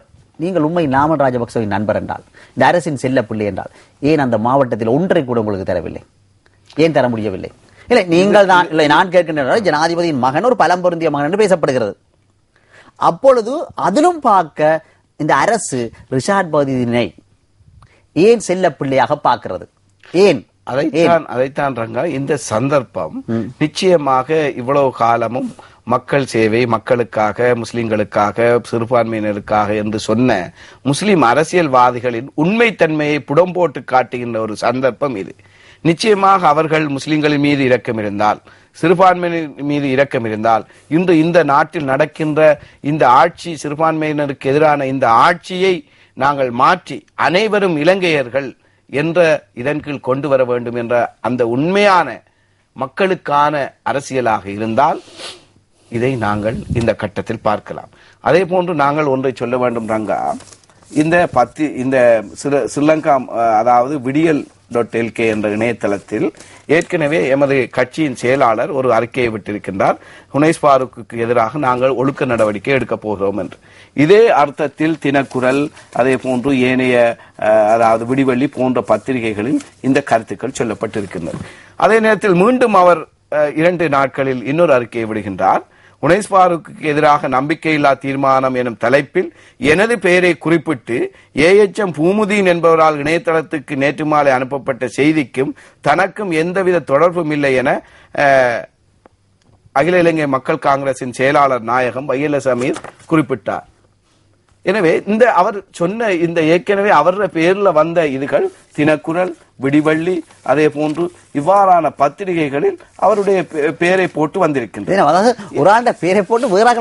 இவர் சொல்றார், இவர் பூமுதீன் என்பவர் இது அகில இலங்கை மக்கள் காங்கிரஸ் கட்சியின் தலைவரின் பிரதான மீடியா செய்கின்ற ஒருவர் தான் பூமுதீன் அவர்கள். எனவே இவர் இந்த கட்சிக்கு செயலாளர் நான் சொல்லாமல் என்ற பெயரை போட்டிக்கிறேன் சொல்றார்.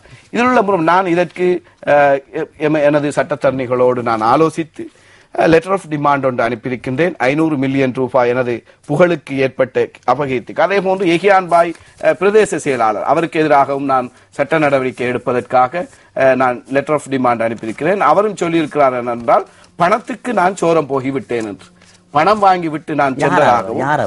இவர் தான் பிரதேச செயலாளர். நான் நினைக்கின்றேன் பிரதேச செயலாளர் அரசியல் பேசலாமா? பிரதேச சபையின் செயலாளர் இவரும் ஒரு அறிக்கையை விட்டிருக்கிறார். ஆனால் இவர் இன்னும் சொல்லவில்லை இந்த அறிக்கையை நான் விடவில்லை என்று. நான் லெட்டர் ஆஃப் டிமாண்ட் அனுப்பியிருக்கிறேன். நிச்சயமாக அவரும் சொல்வார் எனக்கு தெரியாது என்று அவரும் சொல்ல வேண்டும். இதிலும் பார்க்க இதே போல கட்சியின் தலைவரே, கட்சியின் தலைவர் அவருடைய தம்பி இங்கு பாருங்கள் ரங்கா, இதில் சொல்லப்படுகிறார்கள் சாதாரண இலிகிதராக இருந்த ஹுனைஸுக்கு எந்தவித அரசியல் பின்புலமும் கிடையாது. அப்ப நீங்க சட்டத்தை பொய்யா? நீங்க பொய் தானே பேசுகிறீங்க. அதான் நிச்சயமாக சொல்ல வேண்டும் ரங்கா, நான் இலிகிதராக இருந்தது உண்மை. ஆனால் நல்ல இலிகிதராக இருந்திருக்கின்றேன். வக்ஃப் திணைக்களத்தில் 13 வருடங்கள் நான் கடமையாற்றிருக்கின்றேன் இலிகிதராக. அதே போன்று பதில் விசாரணை உத்தியோகத்தராக கடமையாற்றிருக்கின்றேன். இந்த கடமையில் யாராவது சொல்லட்டும் நான் லஞ்சம் வாங்கினேன் அல்லது கடமை துஷ்பிரயோகம் செய்தேன் என்று, அதுதான் அங்கு பார்க்க வேண்டும்.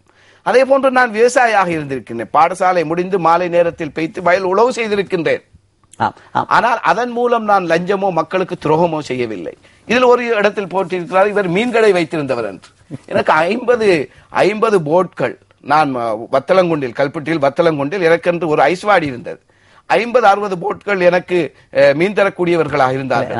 கொழும்பு இதில் எனக்கு மீன் அதாவது தொகைக்கடை இருந்தது. ஆனால் அந்த மீன் தொழிலில் யாருக்காவது துரோகம் செய்திருக்கின்றான் என்று சொன்னால் தான் அது கேவலம். அதே போன்று நான் தொழில் செய்து கொண்டுதான் பேராதனியா பல்கலைக்கழகத்தின் அதாவது நான் கலைத்துறை பட்டதாரி. நான் பொறியியல் துறையில், சிவில் பொறியியல் துறையில் 3 வருடங்கள் படித்து அந்த படிப்பை தொடர முடியாமல் பொருளாதார பிரச்சனை காரணமாக இடையில் விட்டவன். அந்த வகையில் எனக்கு அந்த அனுபவம் இருக்கின்றது. சட்டத்துறையில் நான் சட்டத்துறை பட்டதாரியாக இருக்கின்றேன். அதாவது இலங்கை சட்டக்கல்லூரியில் 2nd கிளாஸ் அப்பர் அடித்தவன். நான் இலிகிதராக மாத்திரமல்ல, விவசாயியாக மாத்திரமல்ல, மீனவனாக மாத்திரமல்ல, கலைத்துறை பட்டதாரியாக மாத்திரமல்ல, விஞ்ஞானத்துறையில் சிவில் துறை இன்ஜினியராக மாத்திரமல்ல, அதே போன்று அரசியல் துறையில் முதுமானி பட்டத்தையும் நான் பெற்றிருக்கின்றேன். இவ்வளவு தகமைகளையும் வைத்திருக்கின்ற என்னை இவர்கள் சொல்லுகின்றார்கள் சாதாரண இலிகிதர், இவருக்கு என்ன பின்புலம் இருக்கிறது. நான் அவர்களிடம் கேட்கிறேன், இதை எழுதியவர்களுக்கு என்ன பின்புலம் இருக்கிறது? அது பிரதேச சபை தவிசாளராக இருக்கலாம். இவர் ஓலவல் பரீட்சை எழுதியிருக்கிறாரா? எனக்கு எதிராக சேர் பூசுகிறாரே, இவர் ஓலவல் பரீட்சை எழுதியிருக்கிறாரா? வேறு என்ன அரசியல் தகமை இவருக்கு இருக்கிறது? இன்று இவர் பாராளுமன்றத்துக்கு வருவதற்காக வால்பிடித்துக் கொண்டிருக்கின்றார், அந்த ஆசையோடு கனவோடு. பாவம், நிறைவேறினால் அது நல்லம். ஆனால் அவருக்கு எந்த ஆசையும் வரலாம், எதையும் அவர் செய்யலாம். மற்றவர்களை சேறு பூசுவதன் மூலம் அவர் அப்படி வரக்கூடாது. எனவே இதை எழுதியவர்கள் எவராக இருந்தால் இதற்கு பின்னால் யார் இதை இயக்கிறார்கள்? இவ்வளவு பேர் வேண்டா, இதற்கு பின்னால் ஒரு சக்தி இருக்க வேண்டும். உங்களுக்கு எதிராக இன்று கட்சிக்குள் நீங்கள் இருக்கின்ற பொழுதே உங்களுக்கும் ரிஷாட் பதீன் அவர்களுக்கும் இடையிலே கிட்டத்தட்ட 6 மாதங்களாக பிரச்சனை ஆரம்பிக்கப்பட்டு விட்டன. அதாவது நீங்கள் எல்லா இடம் போஸ்டல் போடுகிறீர்கள். நீங்க கொடுங்களே கூட நெருங்கிய நண்பர் என்று நாமல் ராஜபக்ஷ அவர் வருவதாக கூறுங்க. ஆனால் அவர் வரவில்லை. ஏன் அந்த நண்பர் உங்களை கைவிட்டார்? அதாவது உங்களை ஒரு ஜனாதிபதியின் மகனாலேயே உங்களை காப்பாற்ற முடியவில்லை. அவ்வளவு தூரத்துக்கு ஏன் இந்த அரசு ரிஷாட் பதீனை நம்புகிறது? அவர் அவ்வளவு தூரம் ஒரு பலம் பொறுத்திருக்கிறார். பள்ளிவாசல் உடைப்பை ரிஷாட் பதீனால் தடுக்க முடியவில்லை. நோன்பு தினங்களில் பண்டிகை வெட்டி போடுவதை தடுக்க முடியவில்லை. ஆனால் இன்று ஆர்மோன் தொண்டமார் அமைச்சரவர்களிலிருந்து பிரிந்து சென்றால், உங்களுக்கு தெரியும், ராஜதுரை பிரிந்து சென்றார். உடனே அவருக்கு 4 பேக்கப்புகள் கொடுக்கப்பட்டது பாதுகாப்பு. அதே மாதிரி ராதாகிருஷ்ணன் பிரிந்து சென்றார், உடனே அமைச்சர் பதவி கொடுக்கப்பட்டது. ஆனால் உங்களோட ஒரு பங்கனுக்கே வராங்க இல்லையா அரசாங்கம்? அவ்வளவு தூரத்துக்கு ரிஷாட் பதீனை இந்த அரசு ஏன் நம்புகிறது? நிச்சயமா ரங்கா, நாமல் ராஜபக்சவுக்கும் தெரியும், ஜனாதிபதிக்கும் தெரியும். அரசாங்கத்துக்குள் இருந்து இதுவரை நியாயத்தை பேசியவன் யார் என்று. அரசாங்கம் பிழைவிட்டால் நான் சுட்டிக்காட்டி பாராளுமன்றத்தில் அதாவது கேபினெட், நான் ஏற்கனவே சொன்ன கேபினெட் அந்தஸ்துள்ள அமைச்சரை எதிர்த்து உங்களுக்கு குர்ஆனை பற்றி பேச அருகதை இல்லை, இதை கன்சார்ட்டிலிருந்து நீக்க வேண்டும் என்று பேசிவிட்டு வெளியில் வந்த பொழுது பாராளுமன்றத்துக்கு பொறுப்பாக இருக்கின்ற ஒரு சீனியர் அமைச்சர் என்னிடம் வந்து சொன்னார், பாராளுமன்ற உறுப்பினர் அவர்களே, நீங்கள் ஒரு பாராளுமன்றத்தில் உள்ள சம்பிரதாயத்துக்கு மாற்றமாக ஒரு கட்சியில உள்ள நீங்க ஒரு கட்சிக்குள் இருந்து கொண்டு அந்த கட்சி அமைச்சருக்கு எதிராக நீங்க எழுப்பி பேசுறீங்க என்றால் இது அவ்வளவு நல்லமில்லை. ஜனாதிபதி கேட்டுக்கொண்டிருக்கிறார், உங்களுக்கு எதிராக அல்லது தொலைபேசி. ஹலோ, வணக்கம். பல பேர் அழைக்கின்றீர்கள், உங்களை இணைத்துக் கொள்ள முடியவில்லை என்று ஜலாலினோடும் பல விடயங்கள் பேசி இருக்கின்றன. அதனால் பலரை இணைத்துக் கொள்ள முடியவில்லை. இனிவரும் நிகழ்ச்சியை நாங்கள் உண்மையில் தேர்தலையொற்றி உண்மையில் அதிகரிக்க இருக்கின்றோம். அந்த அதிகரிப்பில் உங்களை நாங்கள் இணைத்துக் கொள்வோம். வணக்கம். வணக்கம். எங்கிருந்து பேசுகிறீர்கள்? நான் தமிழகத்துல இருந்து ஃபர்ஜியா பேசுறேன். சொல்லுங்க ஃபர்ஜியா. உண்மையில எங்களுக்கு சரி சந்தோஷம். இவ்வளவு காலம் ஹலாலாரம் பிரச்சனை, அணுக்கும பிரச்சனை எல்லாம் ஆப்போசிட்ல மினிஸ்டர் தான் பேசின விட்டு பார்லிமெண்ட்ல இருக்கிற மினிஸ்டர் ஒருத்தருமே பேசல. நாங்க வாயை திறந்து கொண்டு இருந்தோம். எப்பயாவது எங்களுக்கு யாரும் வருவாங்க முஸ்லிம்களுக்கு பேசுறதுக்கு, ஆதரிக்கிறதுக்கு. ஆனா உண்மையில எங்களுக்கு சந்தோஷம். மசத் அலி, முஜிபுர் ரஹ்மான் அவங்க மாதிரி உனீஸ்வாருக்கும் முன்னுக்கு வந்தது. அதே மாதிரி மற்றவர்களும் வர வேணும். இது உங்களை எக்ஸாம்பிள பார்த்து வந்துட்டு எப்படியாவது எங்கட முஸ்லிம்களுக்கு மட்டும் இல்ல தமிழர்கள் சேர்த்து இது ஒரு நல்ல ஒரு சந்தர்ப்பம். இப்ப இந்த கட்சிய வெளிக்கு அனுப்பலாட்டி திரும்ப அனுப்பவே கிடைக்காது. நன்றி. உங்களோட கருத்துக்களை நாங்கள் இணைத்துக் கொள்ள மாட்டோம். உங்களோட தொலைபேசி அழைப்புகளை நீங்கள் கேள்விகளை கேட்டுக்கொள்ளலாம். உண்மையில் பல அழைப்புகள் வருகின்றன. உனைஸ் ஃபாரூக் அவர்களை வாழ்த்தி உண்மையில் எங்களுக்கு அவ்வளவு பேரையும் இணைத்துக் கொள்ள முடியாது. நான் நினைக்கின்றேன் தற்பொழுது மன்னார் மாவட்டத்தில் மீண்டும் எங்களுக்கு அறிக்கை தரப்படுகிறது. கரண்ட் வந்திருக்கிறது, மீண்டும் போயிருக்கிறது. 5 நிமிடங்களில் மீண்டும் போயிருக்கிறது என்ற செய்தி எங்களுக்கு வருகின்றது. மன்னார் மாவட்டத்திலே கரண்ட் துண்டிக்கப்பட்டிருக்கிறது மீண்டும். ஆனால் இதன் மறு ஒளிபரப்பை நீங்கள் நாளை 12 மணிக்கு பார்க்கலாம். அல்லது web.tv.lk, அதாவது web.tv.lk போய் அங்கு போய் சக்தி டிவி என்று சொல்லி நீங்கள் ஞாயிற்றுக்கிழமை கிளிக் பண்ண ஊடாக நீங்க பார்க்கலாம். இப்படித்தான் சட்டனவையும் நிப்பாட்டியிருந்தார்கள். இன்று 4 மில்லியன் மக்கள் இந்த சட்டனவை பார்த்திருக்கிறார்கள். இதே போல் மன்னார் மாவட்டத்தில் இருக்கின்ற மக்களுக்கு ஒரு வேண்டுகோள், உங்களுக்கு இன்னும் பல செய்திகள் வர இருக்கின்றன. அதாவது ரிஷாட் பதீன் சகோதரர் அவர்கள் மேகா என்ற ஒரு கம்பெனியூடாக எவ்வளவு ஒரு மில்லியன் ரூபாய்களுக்கு, கிட்டத்தட்ட 1500 மில்லியன் ரூபாய்களுக்கு அரசாங்கத்தின் ரோட்டு போடுற கான்ட்ராக்டுகளை செய்திருக்கிறார். இதைவிட வடக்கின் வசந்தத்தில் எவ்வளவு விடயங்கள் நடைபெற்றிருக்கின்றன, விவரங்கள் எல்லாம் வர இருக்கின்றன. இவற்றையெல்லாம் உண்மையில் அதற்கும் வெள்ளம் பெறுவதற்கு முன் அணை கட்டுவது போல்தான் ரிஷாட் பதீன் அவர்கள் தடுமாறி ஏற்கனவே நான் கூறியதாக எனக்கு ஜலாலின் கூட கவலை பற்றி என்னுடன் பேசினார். நான் கூறியதாக என்ன முஸ்லிம் மக்களை கொச்சப்படுத்தி கூறியதாக ரிஷாட் பதீன் அவர்களின் ஆதரவாளர்கள் பிரச்சாரத்தினை முடுக்கி விட்டிருந்தார்கள். முஸ்லிம் மக்களுக்கு எதிரானவன் ஸ்ரீலங்கா என்று சொல்லிட்டு இதை விட நவமணி பத்திரிகை 2 முறை வந்திருக்கிறது. நவமணி பத்திரிகை 2 முறை வந்ததற்கான காரணத்தை நாங்கள் தற்பொழுது இந்த கட்டொன்றை பிளே பண்றோம். அதன் ஊடாக உங்களுக்கு தெரியும் நவமணி பத்திரிகை ஏன் என்னை பற்றி போட்டிருக்கிற விடயத்தை நீங்கள் பார்க்கலாம். எனவே மீடியா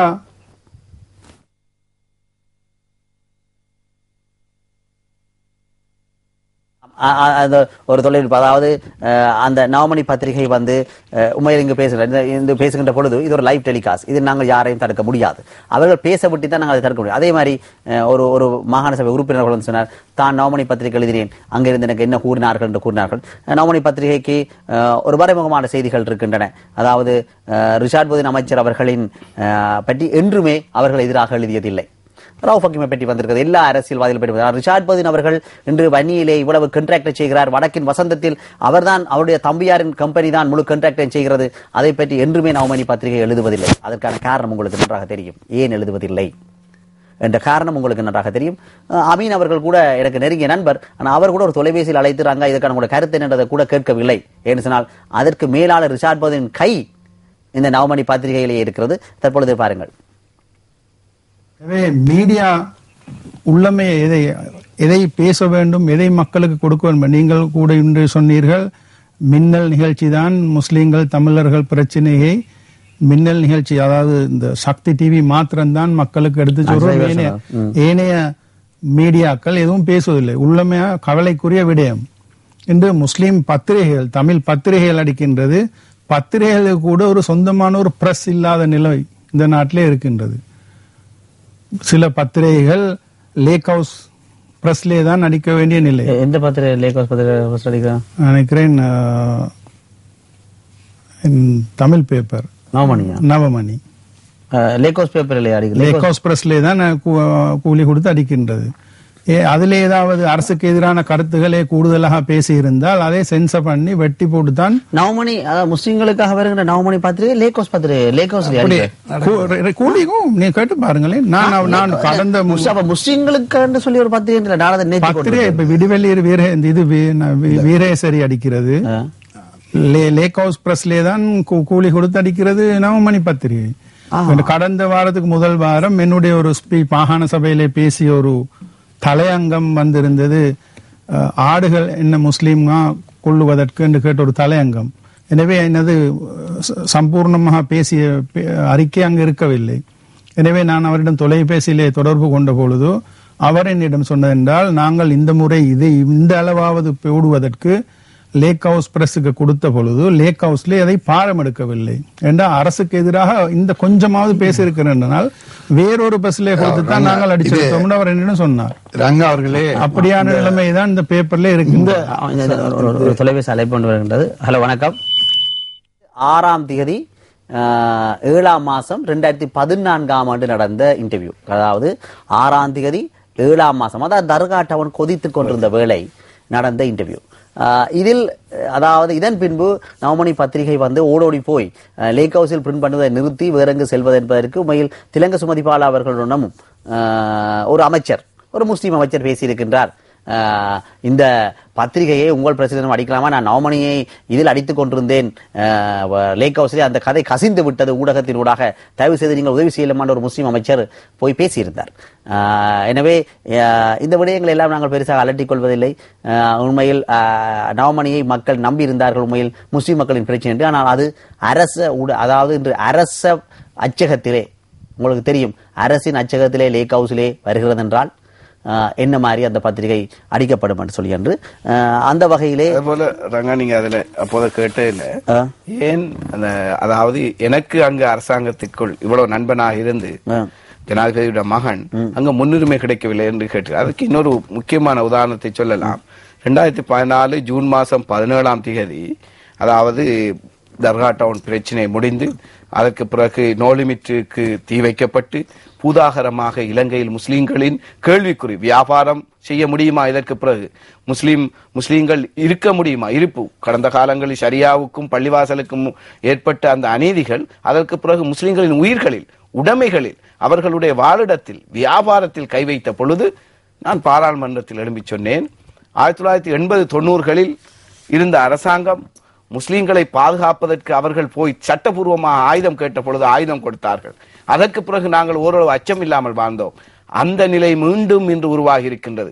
முஸ்லிம்கள் பாதுகாக்க வேண்டிய நிலை. உங்களுக்கு தெரியும், தர்கா டவுன் பிரச்சனையில் படையினர், ஆயுதம் தாங்கிய படையினர் பார்த்து கொண்டிருக்கும் பொழுது சம்பவம் நடந்திருக்கிறது. அதற்கு பல ஆதாரங்கள் இருக்கிறது. 80க்கு மேற்பட்டவர்கள் தங்களது அடிப்படை உரிமை மீறப்பட்டதாக இது அதாவது கருத்துக்களை மனித உரிமை மீறலுக்கு கொடுத்திருக்கிறார்கள். எனவே அந்த சந்தர்ப்பத்தில் நான் சொன்னேன், இது முஸ்லிம்களுக்கு சட்டபூர்வம், உங்களால் பாதுகாக்க முடியாவிட்டால், முஸ்லிம்களின் உடைமைகளை, முஸ்லிம்களின் வியாபாரத்தை, முஸ்லிம்களின் உயிர்களை உங்களால் காப்பாற்ற முடியாவிட்டால் எங்களுக்கு சட்டபூர்வமான ஆயுதம் தாருங்கள் என்று நான் பாராளுமன்றத்தில் சொன்னேன். அப்பொழுதும் எனக்கு ஆளுங்கட்சியில் உள்ள முக்கிய அமைச்சர்கள் என்னை கூப்பிட்டு, நீங்கள் ஆளுங்கட்சிக்குள் இருந்து இப்படி கதைக்க கூடாது, இது முறையல்ல என்று சொன்னார். நான் சொன்னேன், கட்சி வேறு, அரசியல் வேறு, இஸ்லாம், சமயம், மார்க்கம், எங்களது இனம் வேறு. எங்களது இனத்தை பாதுகாப்பதற்காக கட்சியில் இருக்க வேண்டும் என்றால் எங்களுக்கு அவசியம் இல்லை. எந்த நேரமும் நான் கட்சியில் இருந்து, நீங்கள் இதை விமர்சித்தால் அல்லது இதை பிழை என்று நீங்கள் சொன்னால் அல்லது இதற்கு எனக்கு ஏதாவது நீங்கள் ஒழுக்காற்று நடவடிக்கை எடுத்தால் நான் இந்த நிமிடமே எதிர்கட்சிக்கு போறதுக்கு தயாராக இருக்கிறேன் என்று அந்த 17ஆம் தேதி சொன்னேன். எனவே அந்த சந்தர்ப்பமாகத்தான் நான் இதனை கருதுகிறேன். எனவே இது நாங்கள் அடுத்த கட்சிக்கு, அதாவது கூட்டணி வேட்பாளருக்கு ஆதரவளித்து, இதன் மூலம் இது ஆட்சி செய்கின்ற அரசாங்கமாக இருக்கலாம் ரங்கா, அல்லது ஆட்சிக்கு வர இருக்கின்ற அரசாங்கமாக இருக்கலாம். எல்லோரும் பெரும்பாலும் ஒரு முஸ்லிமோ அல்லது ஒரு தமிழனோ ஜனாதிபதியாக வர முடியாது. ஒரு சிங்களவர் தான் இலங்கை நாட்டு சட்டப்படி வரலாம். எனவே அவருக்கு ஒரு பாடம். இவர் மைத்ரிபாலவா இருக்கலாம் அடுத்த ஜனாதிபதி, இவருக்கும் நாங்கள் ஒரு சமிக்கையை கொடுக்கின்றோம்.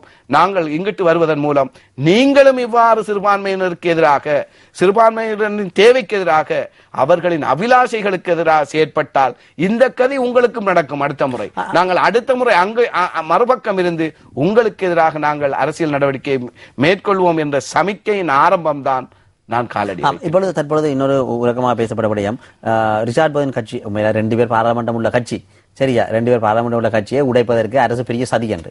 ஆனால் இன்று பார்த்தா நீங்க வந்த உடனே இன்றைக்கு அஸ்வர் அவர்கள் விலகி அமீர் அலியில கொண்டாரு. அப்பொழுது இது பொய்யே. அதாவது ரிஷாட் பதினை உடைக்க எதிர்பார்த்துதான் ரிஷாட் பதினின் ஆதரவாளர்கள் முகாட்டைகளே போட்டு வந்தார்கள். ஆனால் இப்பொழுது அமீர் அலியை கொண்டு வர மீண்டும் அந்த ரிஷாட் பதினுக்கு முஸ்லீம் எம்பி 2 பேர் இருக்கிறார் என்பதனை பாராளுமன்றத்தை நிரூபிக்க வேண்டும் என்று அரசு துடிக்கிறது. அப்பொழுது உங்களை உடைக்க வலிக்கிட்ட என்ற கதை இப்பொழுது பொய்யாக மக்கள் புரிந்து விடுவார்கள் என்று சொல்லி ரிஷாட் பதின் யோசிக்கவில்லையா? ஒன்றுக்கு பின் முரண். அதான் அல்லாஹ் சொல்கின்றான், சதிகாரர்களுக்கெல்லாம் பெரிய சதிகாரன் அல்லாஹ் என்று அல்லாஹ் அதை பொறுப்பெடுக்கிறான். எனவே யார் இதை சதி செய்ய நினைக்கின்றார்களோ, எனக்கு எதிராக பல சதிகள் கட்சிக்குள் தீட்டப்பட்டது. அதனால் தான் நான் ஒதுங்கியிருந்தேன். என்னை அப்புறப்படுத்த வேண்டும், புறந்தள்ள வேண்டும், இதற்கு பிறகு பாராளுமன்றத்துக்கு வராமல் செய்ய வேண்டும் என்று பல சதிகள் நடந்தது. எனவே அந்த சதிகளுக்கெல்லாம் நான், அதாவது ஒரு மாபெரும் விளையாட்டு போட்டியை அங்குள்ள இளைஞர்கள் ஏற்பாடு செய்திருந்தார்கள், ஹஜ் விளையாட்டு போட்டி. எனவே அதை நானும் ஒரு இளைஞன் என்ற வகையில், நானும் கிரிக்கெட் விளையாட்டு வீரன் என்ற வகையில் நான் மிக சந்தோஷத்தோடு அதை ஏற்று அதற்குள்ள ஏற்பாடுகளை எல்லாம் பல லட்சம் ரூபாய்கள் செலவு செய்திருந்தேன். எனவே இந்த சந்தர்ப்பத்தில் திடீரென்று அதற்கு வர இருந்த நாமல் ராஜபக்ஷ அவர்கள் வராமல் செய்யப்பட்டது. எனவே அந்த இரவு நான் வராமல் செய்தார்கள். அதாவது நான் பாராளுமன்ற உறுப்பினர் நாமல் ராஜபக்ஷ அவர்களிடம் தொலைபேசியில் கதைத்த பொழுது அவர் சொன்னார், உங்களது மாவட்ட அமைச்சர் ரிஷாட் பதியுதீன் அவர்கள் எனது மாமாவோடு தொடர்பு கொண்டு, அதாவது அமைச்சர் பசில் ராஜபக்ஷ அவர்கள், இவர் மாமா என்று தான் சொல்வது, இவரோடு தொடர்பு கொண்டு இதற்கு நீங்கள் போனால் அங்குள்ளவர்கள் இந்த எதிர்காலத்து ஜனாதிபதி எலெக்ஷன் போன்றவற்றுக்கு நீங்கள் இதுக்கு சென்றால் அதுக்கு ஆதரவளிக்க மாட்டார்கள்.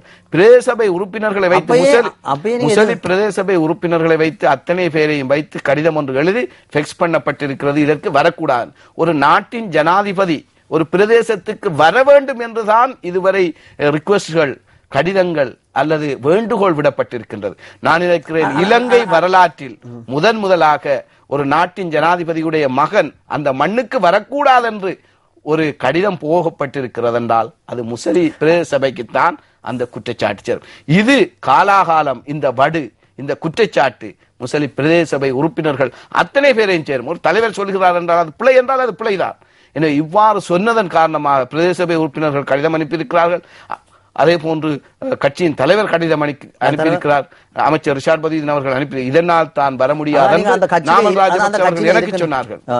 எனவே ரங்கா, நான் அந்த நேரத்தில் மிகவும் மிகவும் மனமுடைந்தவனாக ஒரு சிறிய ஒரு இடைவெளி நிகழ்ச்சியை தொடர்ந்து நடத்துவோம்.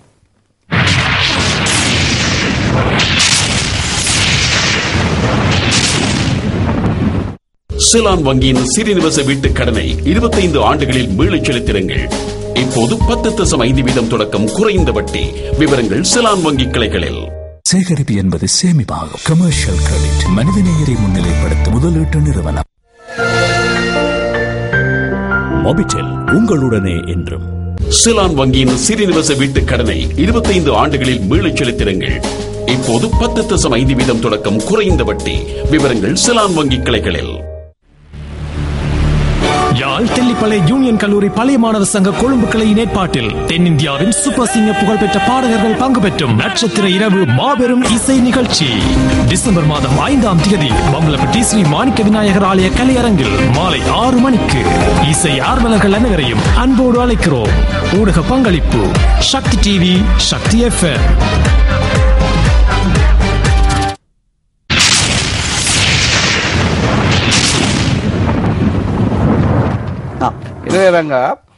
அவ்வாறு வரச் செய்யாமல் அந்த மிகவும் மனம் வருந்தியவனாக நான் அன்று தஹஜ்ஜத் தொழுகைக்கு பிறகு பிரார்த்தனை செய்தேன். எனது முறைப்பாட்டை நான் ஜனாதிபதிக்கோ நாமலுக்கோ சொல்லவில்லை, அல்லாஹ்விடம் எனது முறைப்பாட்டை வைத்தேன். அந்த நேரத்தில் நான் பிரார்த்தனை செய்தேன், நான் தொடர்கின்ற இந்த அரசியல் மூலம் சமூகத்துக்கும் மறுமை நாளில் எனக்கும் பாதிப்பில்லாமல் இருக்கும் என்றால் தொடர்ந்து இந்த கட்சியிலும் இந்த அரசாங்கத்தோடு என்னை வைத்திரியா அல்லாஹ், அல்லாவிட்டால் மிக விரைவில் இதற்கு ஒரு மாற்று வழியை நீ தருவாயாக என்று பிரார்த்தித்தேன். அந்த பிரார்த்தனையில் எனக்கு நம்பிக்கை இருந்தது. அன்றிலிருந்து நான் எனது கட்சியில் இருந்து ஒதுங்கி இருந்தேன். எனவே அல்லாஹு தாலா இந்த சந்தர்ப்பத்தை காட்டி எனக்கு நேர்வழியை காட்டியிருக்கிறார். அதாவது இன்று ரிஷாப் பாருங்கள், அந்த ஏரியாவிலே இருக்கின்ற பொழுது உங்களுக்கு தெரியும் ரவுஃப் ஹக்கீமோட இருக்கின்ற அதை கூட நாங்கள் இன்னும் நாங்கள் அந்த லெவலுக்கு போகவில்லை. அந்த லெவலுக்கு நாங்கள் போறதுக்கு நாங்கள் தீர்மானிக்கவும் இல்லை. ஆனால் ரிஷாட் பதினங்களை புஷ் பண்ணினார் என்றால் ரவுஃப் ஹக்கீம் அவர்கள் இருக்கின்ற பொழுது குமாரி அவர்களின் பிரச்சனையை எப்படி ரிஷாட் பதின் ஹேண்டில் பண்ணினார் என்ற விஷயத்தை நாங்கள் கொண்டு அது உண்மையில் அசிங்கமாக இருக்கும் என்பதை நாங்கள் உண்மையில் கொண்டு வரவில்லை. வீடியோக்கள் இருக்கின்றன ரிஷாட் பதின் அவர்கள் எப்படி ஹேண்டில் பண்ணார். அந்த தலைவருடன் சண்டை பிடித்தார், பேந்து நூர்தீன் மசூதுடன் சண்டை பிடித்தார், பேந்து புத்தளத்துக்கு போனா பாய்ஸோட சண்டை பிடித்தார். இன்றும் கூட இவர் ஒரு அரசியல்வாதி, எல்லாரோடும் ஏன் இப்படி இவர் எல்லாரோடும் அதாவது என்று பார்த்தீங்கன்னா எல்லாரோடும் இவருக்கு சண்டை. ஆக அந்த ஏரியாவில் உள்ள தமிழ் தேசிய கூட்டமைப்பு பாராளுமன்ற உறுப்பினர்கள் அடைக்கலநாதோட மாத்திரம் தான் இவருக்கு நட்பு இருக்கிறது. அந்த ஏரியாவில் உள்ள அடைக்கலநாதன் ஒரு நாள் இவருக்கு எதிராக பார்லமெண்டத்தில் பேசுவதில்லை.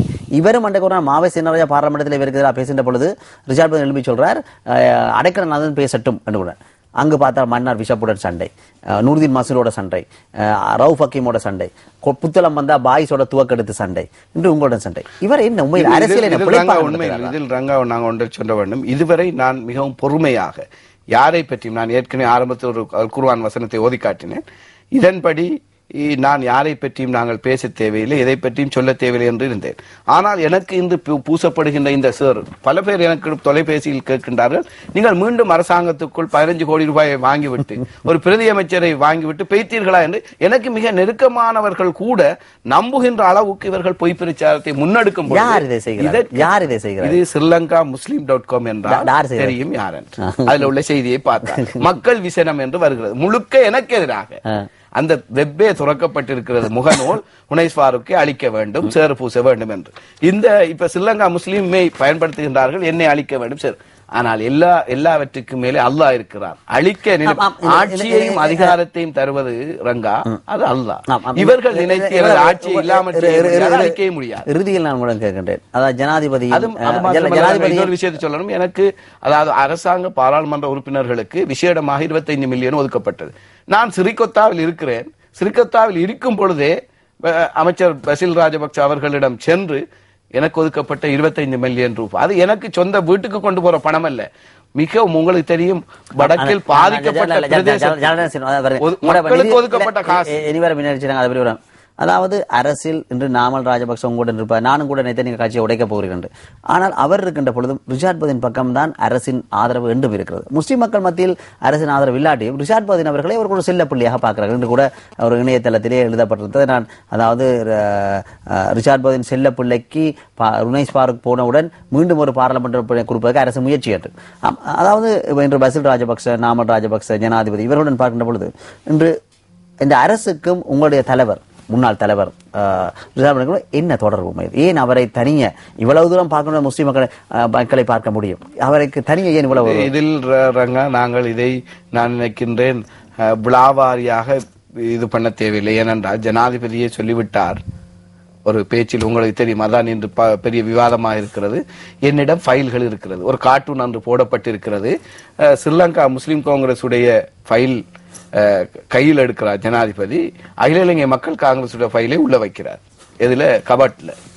இது போல ஜனாதிபதியை சொல்லி இருக்கிறார், என்னிடம் ஃபைல்கள் இருக்கிறது அமைச்சர்களிடம். அது அல்லாஹ் ஆலம் யாருடைய ஃபைல் ஜனாதிபதியிடம் இருக்கிறது என்று.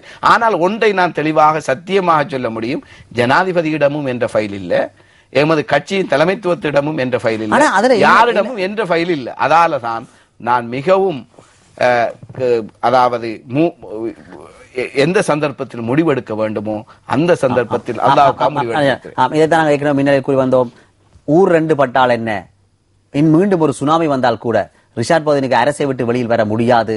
ரிஷாட் பதின் சகோதரன் அவர்கள் ரிஷாட் பதின் உதவியுடன் பல அரச கான்ட்ராக்டுகளை செய்து வருகிறார் என்றதை நாங்கள் வெளியே கொண்டு வந்தோம். இதைவிட அமைச்சர் அவர்கள் பசில் ராஜபக்ச அவர்கள் மிகவும் நெருக்கமானவர் ஜனாதிபதியை விட. என்றால் ஜனாதிபதி அவர்கள் ரிஷாட் பதினுக்கு கேபினட்டிலே கதிரியால் தூக்கி அடித்தார் என்ற கதையினை ரிஷாட் பதின் அவர்களே வெளியில் கொண்டு வந்தார். ஆனால் அதை அமைச்சின் அதாவது ஜனாதிபதி செயலாளர்கள் மறுத்திருந்தார். ஆனால் அப்படி என்றால் அப்படி கதிரியால் அடிக்க விட்டியும் ஏனையா உள்ளுக்கு இருக்கிறீர்கள், வெளியில் வரலாமே. தயவு செய்து இரண்டு முகங்களை காட்டாதீர்கள், ஒரு முகத்தை காட்டுங்கள். ஜனாதிபதி உறுதியாக இருப்பதாக கூறுங்கள், பசில் ராஜபக்ச அமைச்சருடன் உறுதியாக இருப்பதாக கூறுங்கள். இதை விட்டு முஸ்லீம் மக்களுக்கு ஒரு பிரச்சாரத்தை கொண்டு போவதற்காக ஜனாதிபதி கதிரையை தூக்கி அடித்தார் என்று கூறுகிறீர்கள். ஜனாதிபதி கதிரை தூக்கி கேபினட்டில் அடிக்க விட்டு ஏனையா அந்த கேபினட் கதிரையில இருக்கிறீர்கள், உண்மையில் அவர் அடித்தாரா? நீங்க பாராளுமன்றத்தில் கூறுங்கள் உங்களுக்கு அடித்ததாக, எனது பிரஸ்கம் வச்சு சொல்லுங்க ஜனாதிபதி அடித்தார் என்று. முஸ்லிம் மக்களை தயவு செய்து இனியும் ஏமாத்தாதீர்கள். ஜலாலின் அவர்களே, இன்று புத்திஜீவிகள் மத்தியிலே உங்களுக்கு தெரியும், நீங்கள் நான் நினைக்கிறேன் அரசியலில் ஈடுபடாவிட்டாலும் நீண்ட கால ஒரு அரசியல் வரலாற்றை கொண்டவர்கள். ஆனால் நாட்டில் நடக்கின்ற விடயங்களை துணிச்சலாக, சில ஹெலிகாப்டர்கள் கூட உங்களை ஏற்றி கொண்டார்கள், விமானத்தை ஏற்றி துணிச்சலாக கூறியவர்கள். இன்று நாட்டின் நிலைமையை நீங்கள் இந்த வகையில் பார்க்கிறீர்கள். உண்மையில் விசேஷமா முஸ்லிம் ஏற்கனவே நான் சொன்னவாறு சிறுபான்மை மக்கள் மத்தியிலே ஒரு மிக சந்தோஷமான ஒரு பிள்ளையும் ஏற்பட்டிருக்கின்றது. அரசியலில் குறிப்பாக இந்த அரசியலை மாற்ற வேண்டும், மாற்று ஒரு அரசாங்கத்தை ஏற்படுத்த வேண்டும் என்பது இலங்கை மக்கள், சிறுபான்மை மக்கள் மத்தியிலும் பெரும்பான்மை சிங்கள மத்தியில், கணிசமான அளவினர் மத்தியிலும் இந்த இது.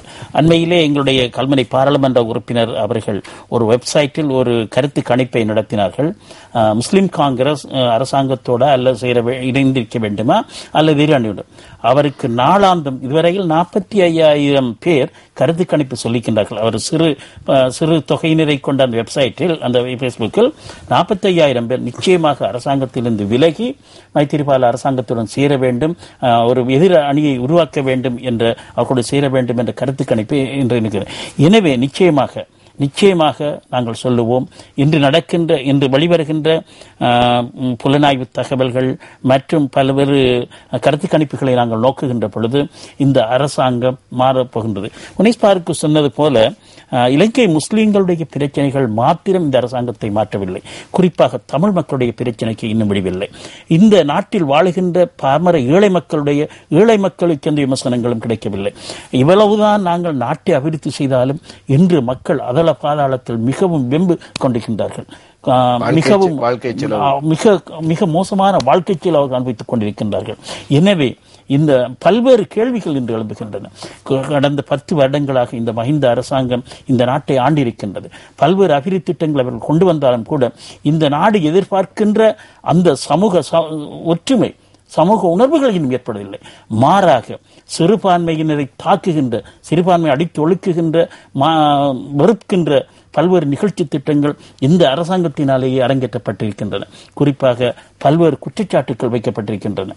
ஆனால் இவைகளுக்கெல்லாம் துணை போகின்ற எங்களுடைய அரசியல் தலைவர்கள், எங்களுடைய முஸ்லிம் கட்சிகளுடைய அரசியல் தலைவர்கள் என்று இருக்கின்றார்கள். ஆனால் அவர்கள் இன்னும் வெளிவராமல் இருப்பது மிக ஆச்சரியத்துக்குரிய விடயம்.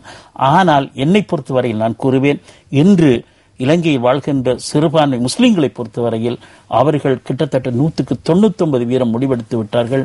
மாற்று அரசாங்கத்தை உருவாக்க வேண்டும் என்ற விடயத்தில் அவர்கள் இப்பொழுது கட்சியையோ கட்சி தலைமையோ அவர்கள் கவனிக்கப் போவதில்லை. இந்த எம்பிமாரையோ மினிஸ்டர்மாரையோ அவர்கள் கவனிக்கப் போவதில்லை. அவர்கள் நிச்சயமாக வாக்களிக்கப் போகின்றார்கள். ஆனால் அதற்கு முன்பு நிச்சயமாக இந்த கட்சி தலைவர்களும் கட்சிகளும் நிச்சயமாக அந்த இடத்துக்கு வரும் என்று என்னால் நிச்சயமாக கூற முடியும். இந்த வகையிலே இந்த நிகழ்ச்சியை நாங்கள் ரிஷாட் பதீன் அவர்களோ பதிவு செய்துவிட்டு கொண்ட ஜனாதிபதியிடமோ அல்லது பசில் ராஜபக்ச அமைச்சரிடம் நீங்கள் கொடுக்கலாம். கொடுத்து உங்களுடைய கருத்துக்களை நீங்கள் முன்வைக்கலாம். நீங்கள் அதை செய்கிற நீங்கள் இன்னும் செய்யுங்கள். இன்னும் ஒரு கருத்தை உங்களுக்கு கூறுகின்றோம். அடுத்த முறை நீங்கள் பாராளுமன்றத்துக்கு நீங்கள் வருவதென்றால் நீங்கள் தீர்மானியுங்கள் எந்த பக்கம் இருப்பதென்று. ஆனால் மக்கள் தீர்மானித்து விட்டார்கள். ஜலாலுddin அவர்கள் கூறியது போல் தமிழ் மக்களும் முஸ்லிம் மக்களும் தீர்மானித்து விட்டார்கள் யாருக்கு வாக்களிப்பதென்று. ஆனால் இப்பொழுது நடக்கப் போவது ஜனாதிபதி மஹிந்த ராஜபக்சக்கும் மைத்திரிபால சிறிசேனக்குமான ஜனாதிபதி தேர்தல் அல்ல, உங்களுடைய பாராளுமன்ற இருப்புக்கான தேர்தலும் கூட. தொடர்ந்து வருகின்ற அந்த தேர்தலிலே நீங்கள் முன்னாள் பாராளுமன்ற உறுப்பினராவதா அல்லது முன்னாள் அமைச்சராவதா இல்லையா என்பதனை தீர்மானிக்கும் ஒரு தேர்தலாகவும் இது இருக்கிறது. மக்கள் தீர்மானித்து விட்டார்கள் யாருக்கு வாக்களிப்பதென்று. உங்களுக்கு மக்களின் வாக்கு வேண்டுமென்றால் மக்கள் பலத்துடன் இணைந்து கொள்ளுங்கள். மக்கள் வாக்கு தேவையில்லை என்றால் நீங்கள் தீர்மானிக்க வேண்டிய அவசியமே இல்லை. மக்கள் தீர்மானித்து நீங்கள் வருகிறீர்களா வரவில்லையா, அல்ல நீங்கள் இருக்கிறீர்களா இருக்கவில்லையா, நீங்கள் யாருடன் இருக்கிறார்கள் என்பது மக்களுக்கு இந்த பிரச்சனையே அல்ல.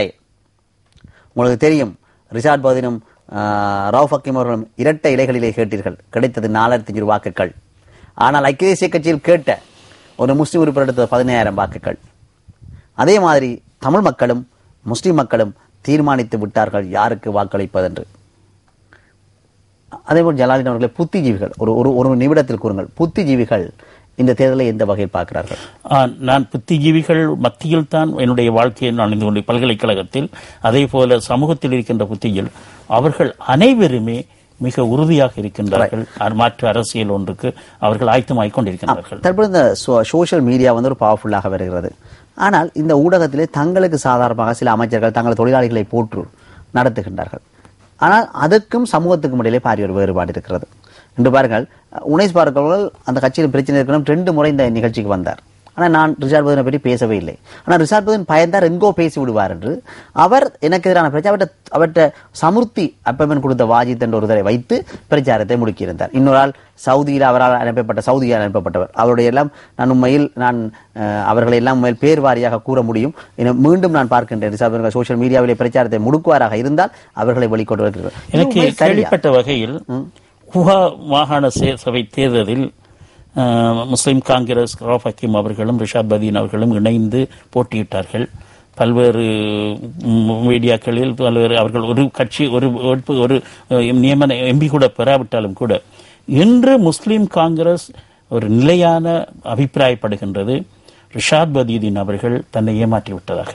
உங்களுக்கு தெரிந்திருக்கும் தெரியவில்லை, அரசாங்கத்தோடு இணைந்து வேறொரு மாற்று திட்டத்துக்கு தங்களை இரையாக்கி விட்டதாக. அதாவது முஸ்லிம் காங்கிரஸ் போட்டியிட்டு வெல்ல முடியாத ஒரு அளவுக்கு அரசாங்கத்தில் இணைந்து தங்களை ஏமாற்றி விட்டதாக இருக்கிறது. இது அவர்களுடைய வாழ்க்கை. அவர்கள் தங்களை பற்றியும் தங்களுடைய எதிர்காலம் தங்களுடைய வாழ்க்கை திட்டங்களை பற்றியும் தான் யோசிக்கின்றார்களே தவிர சமூகத்தை பற்றி அவர்கள் யோசிக்கவில்லை.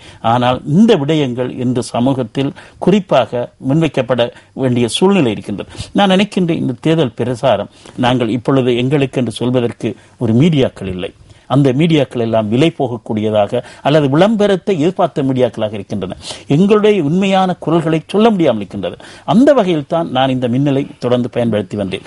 எங்களுடைய கருத்துக்களை துணிச்சலாக சொல்லி வந்தேன். ஆனால் அந்த துணிச்சலான இடம் எங்களுடைய சமூகத்தில் இன்னும் இல்லை. எனவே நிச்சயமாக இந்த இப்பொழுது வர இருக்கின்ற தேர்தலில் முஸ்லிம் சமூகத்துடைய அபிலாசைகள் பிரச்சனைகள் மிக அப்பட்டமாக வைக்கப்படும். அது தெளிவாக கூறப்படும். அது எந்த தலைவராக முஸ்லிம் தலைவராக இருந்தாலும் அவர்களுக்கு எதிரான குரலாக இந்த தேர்தலில் ஒழிக்கப்படும் என்று நிச்சயம். நாங்கள் உண்மையில் மீண்டும் அடுத்த முறை நிகழ்ச்சி உங்களை சந்திப்போம். தேர்தலொட்டி அடிக்கடி மீன் நிகழ்ச்சி ஆரம்பிக்கணும். ரிஷாட் பதீன் உங்களுடைய அரசியலை செய்யுங்கள்.